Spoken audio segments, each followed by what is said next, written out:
नमस्कार। बबीता त्रिपाठी के किस्सा घर में आपका स्वागत है। बजी डुगडुगी खुला पिटारा, कहानियों का नया खजाना। बच्चों, किस्सा घर के पिटारे से आज मैं आपके लिए कुछ अलग हटके एक देशभक्ति की कहानी लेकर आई हूँ। ये कहानी एक ऐसे प्रांत की है जिसके कण कण में त्याग और बलिदान छिपा है।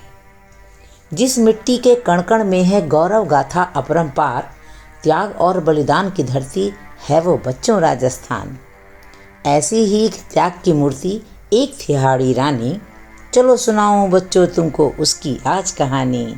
चलो सुनाओ बच्चों तुमको उसकी आज कहानी। आज की कहानी का नाम है अनोखी भेंट। लेकिन कहानी सुनने से पहले आप मेरे इस चैनल को लाइक, सब्सक्राइब और शेयर करना ना भूलिएगा। और हाँ, बेल आइकन को भी जरूर दबा दीजिएगा। तो चलते हैं सीधे कहानी पर। आज उदयपुर के चौक के चारों ओर बड़ी चहल पहल थी। नवयुवकों में नया उत्साह उमड़ पड़ा है। सभी नवयुवकों की भौहें एकदम तन गई हैं, मूंछों में ऐंठें भरी हुई हैं, आंखों में लाली छा गई है। हर तरफ से वीरता की ललकार सुनाई पड़ती है। महाराणा राज सिंह के समर्थ सरदार चूड़ावत जी आज औरंगजेब का अभिमान चूर करने और उसे सबक सिखाने वाले हैं। हालांकि उनकी उम्र अभी मात्र 18 वर्ष की थी, फिर भी उनकी भुजाएं उत्साह से भड़क रही थीं। उनमें युद्ध का जोश था। वे अभी घोड़े पर सवार होकर आगे बढ़ना ही चाहते थे कि अचानक उनकी निगाह दरवाजे पर खड़ी अपनी नवविवाहिता पत्नी पर जा टिकी। हाड़ा वंश की सुलक्षणा, सुशीला और सुंदर राजकुमारी कन्या से उनका विवाह हुए अभी अभी केवल 2-4 दिन हुए थे। उनकी नज़रें उसी ओर टकटकी लगाए रहीं। चूड़ावत सरदार अपने आपे से बाहर हुए जा रहे थे। घोड़े की लगाम तो हाथ ही में थी, लेकिन मन की लगाम हाड़ी रानी में थी। वह कुछ विचार कर संगमरमरी सीढ़ियों के सहारे चंद्र भवन की ओर बढ़े जा रहे थे। हाड़ी रानी चूड़ावत सरदार को अपनी ओर आते देखकर आश्चर्य में पड़ गई। उसने हिम्मत करके पूछा, प्राणनाथ, आज आप कुछ उदास नजर आ रहे हैं। आपके मुख की कांति फीकी क्यों हो रही है? चूड़ावत जी रानी से बोले, प्रिय रानी, रूपनगर के राठौड़ वंश की राजकुमारी को दिल्ली का बादशाह जबरदस्ती ब्याहने आ रहा है। इससे पहले वह कन्या हमारे राणा राज सिंह जी को वर चुकी है। कल सुबह होते ही राणा रूपनगर की ओर प्रस्थान करेंगी और हमें राणा राज सिंह के ब्याह में किसी प्रकार का व्यवधान न हो, इसके लिए बादशाह की राह को बीच में ही रोकना होगा। इसलिए हम युद्ध यात्रा कर रहे हैं। लेकिन हो सकता है रानी, इस युद्ध से हमारा वापस लौटना संभव न हो पाए। इस बार घनघोर युद्ध छिड़ेगा। हम लोग प्राणों की बाजी लगा देंगे। किंतु हे प्राणेश्वरी, हमको केवल तुम्हारी ही चिंता सताए जा रही है। तुम्हारे साथ क्या होने वाला है, मैं इसी से कांप उठता हूँ। मैं सोच भी नहीं पाता हूँ कि मेरे बाद तुम्हारा क्या हाल होगा।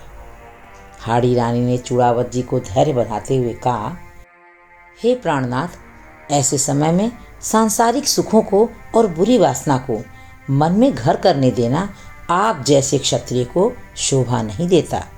मेरा मोह छोड़ दीजिए। एक सच्चे राजपूत के लिए युद्ध में जाते समय मोह माया की ऐसी बातें शोभा नहीं देती हैं। यदि मैं सच्ची राजपूतानी कन्या होऊंगी तो शीघ्र ही आपसे स्वर्ग में जा मिलूंगी। देर करने का अब समय नहीं है स्वामी। हाड़ी रानी के ऐसे वचन सुनकर चूड़ावत जी तो बाग बाग हो गए। उन्होंने रानी को बार बार गले लगाया और बोले, देखना रानी, तुम्हारा यह चूड़ावत सरदार किस वीरता से युद्ध में लड़ता है। लेकिन कहीं ऐसा ना हो कि रानी ने चूड़ावत जी के मुंह पर हाथ रख दिया। चूड़ावत जी प्रेम भरी नज़रों से एकटक रानी को देखते देखते सीढ़ियों से उतर पड़े। रानी प्रेम पूर्वक नेत्रों से उन्हें देखती हुई दूर तक देखती ही रह गई। चूड़ावत जी घोड़े पर सवार हो गए। युद्ध के लिए सेना रवाना होने को थी। इधर रानी सोच रही थी कि यदि उनका हृदय मुझ में ही लगा रहा तो शायद वे विजय का मुंह ना देख पाएं, वे अपना पराक्रम भी न दिखा पाएं। कहीं उन्हें मेरी ही याद तो नहीं सताती रहेगी। अभी रानी इन्हीं विचारों में खोई ही थी कि चूड़ावत जी का अंतिम संवाद लेकर एक सेवक उनके सामने उपस्थित हुआ। उसने हाड़ी रानी से कहा, चूड़ावत जी अंतिम चिन्ह चाहते हैं, दृढ़ आशा और अटल विश्वास का। आप उन्हें कोई अपनी प्रिय वस्तु भेंट में दे दीजिए जो उनके लिए अंतिम निशानी हो। सेवक की ये बातें सुनकर रानी सोचने लगी, जब तक मेरे प्रियतम का ध्यान मेरे इस तुच्छ शरीर में लगा रहेगा तब तक वे अपना कार्य कुशलतापूर्वक नहीं कर पाएंगे। यही सोचकर वह बोली, अच्छा ठहरो, मैं चूड़ावत जी को मेरी सबसे प्रिय वस्तु भेंट चढ़ाती हूँ।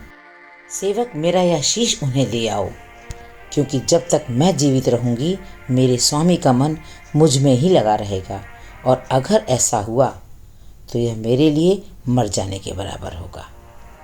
ऐसा कहकर हाथ में कृपाण लिए चंडी रूप निज धार, हाथ में कृपाण लिए चंडी रूप निज धार, हाड़ी रानी शीश काट सेवक को देती है। एक हाथ नंगी कृपाण लिए दूजे हाथ, लच्छेदार केशों वाला मुंड धरती पे है, लच्छेदार केशों वाला मुंड धरती पे है। रानी का हाथ बड़ी तेजी से चला और दाहिने हाथ में नंगी तलवार तथा बाएं हाथ में लच्छेदार केशों वाला मुंड लिए हुए रानी का धड़ धड़ाम से धरती पर गिर पड़ा। बेचारा सेवक डर के मारे कांपते हाथों से वह चिन्ह चूड़ावत जी को दे आया। जब चूड़ावत जी ने अपनी हाड़ी रानी का सिर देखा तो प्रेम में वे पागल हो उठे, उनका शरीर झंझना उठा। वे इस अंतिम निशानी को पाकर पुलकित हो उठे और दुगने उत्साह के साथ उन्होंने युद्ध में प्रस्थान कर दिया। बच्चों, यह थी उस वीर हाड़ी रानी की कहानी जिसने अपने पति को सही राह दिखाने के लिए अपना सिर काट कर दे दिया। हमारे देश में ऐसे वीर नर नारियों की कमी कभी नहीं थी बच्चों, और न ही आज है। तो तुम भी ये दृढ़ संकल्प करो कि यदि देश के लिए प्राणों को गंवाना भी पड़े तो उसमें हम हिचकेंगे नहीं, बल्कि सहर्ष अपना बलिदान दे देंगे। तो इस कहानी से भी यही सीख मिलती है बच्चों कि देश की रक्षा में यदि कभी हमें अपना सर्वस्व न्यौछावर करना पड़ जाए तो पीछे नहीं हटना चाहिए। अपने सभी लिसनर्स, प्यारे बच्चों और दोस्तों को एक बात मैं आज ज़रूर बताना चाहूँगी कि अब तक मैं जितनी भी कहानियाँ सुनाती आई हूँ, सभी कहानियों में जो कविताएं मैंने बोली हैं वो पूर्ण रूपेण मेरी मौलिक रचना है। मैं स्वयं कहानी को रोचक और मनोरंजक बनाने के लिए कविताओं को लिखती हूँ। आप मुझे कमेंट बॉक्स में लिखकर बताइएगा कि कहानियों के बीच में और शुरुआत में मेरी कविताएं आपको कैसी लगती हैं। कहानी आपको कैसी लगी बच्चों, ये मुझे कमेंट बॉक्स में लिखकर ज़रूर बताइएगा।